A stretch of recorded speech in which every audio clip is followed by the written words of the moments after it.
there came a time, the second year after the hijrah, wherein Ali ibn Abi Talib radiallahu anhu was married to the daughter of Muhammad sallallahu alayhi wasallam, known as Fatima binti Muhammad sallallahu alayhi wasallam. So what exactly happened? When Muhammad sallallahu alayhi wasallam asked him, "Oh Ali, you want to marry my daughter, what do you have to give her in terms of a mahar?" Mahar is not a dowry in every sense of the meaning of the term dowry. It is a gift that is given from the groom to the bride. And that is something that Islam has stipulated in order for us to acknowledge the status of a woman and the fact that the male is primarily responsible for the upkeep or for looking after the women and for spending on them.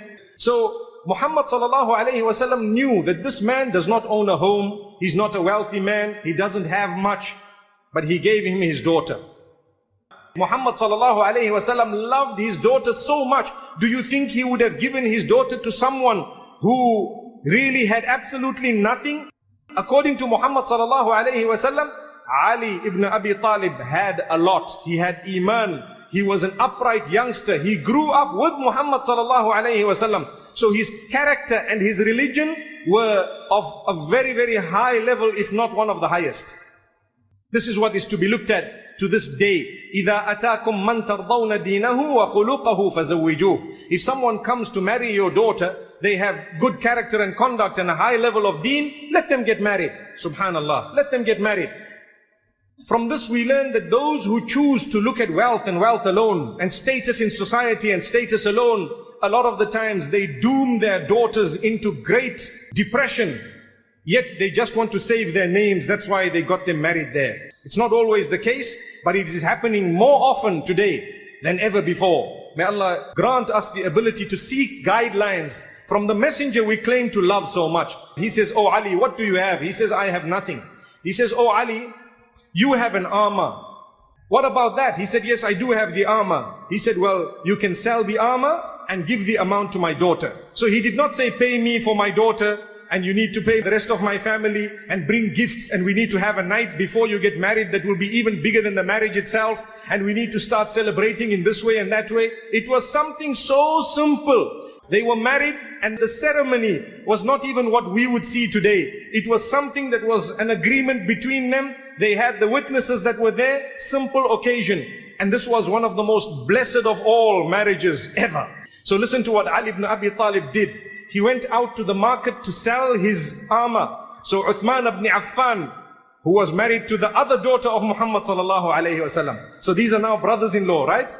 So he says, "Oh Ali, what are you doing?" He says, "I'm here to sell my armor because I am about to marry the daughter of Muhammad sallallahu alayhi wasallam, Fatima." Uthman was so happy. He said, "Can I pay you for it? What do you want?" He says, "I want 400 dirhams. He says, "Okay, no problem. Here is the 400. He paid him the amount. He took the armor, and Ali ibn Abi Talib radiallahu anhu took the amount. Uthman ibn Affan calls him back and says, "Oh Ali, this is a gift from me to you. Here is an armor. You can have this." Subhanallah.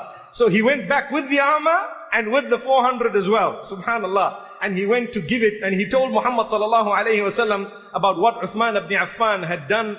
And Muhammad sallallahu alayhi wasallam was so delighted and so happy. Imagine, these were now family members related to one another. They had big hearts. Today, when you want to get married, first thing you do is you ask the man, "What do you have? What type of a job do you have? What car do you drive? Do you have a house? How much is your salary? What figure do you have?" If not, we fight with the daughter and say, "Not this man. He's not good enough."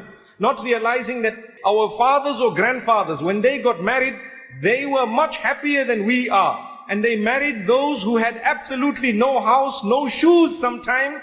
They were just honest, upright, pious people. And they were people who the fathers of the girls knew that this person is so honest and so responsible that he will look after my daughter, even if he doesn't have something right now. But he's a responsible man. So they let them get married. They were happier than those in our generation who look for money prior to you getting married.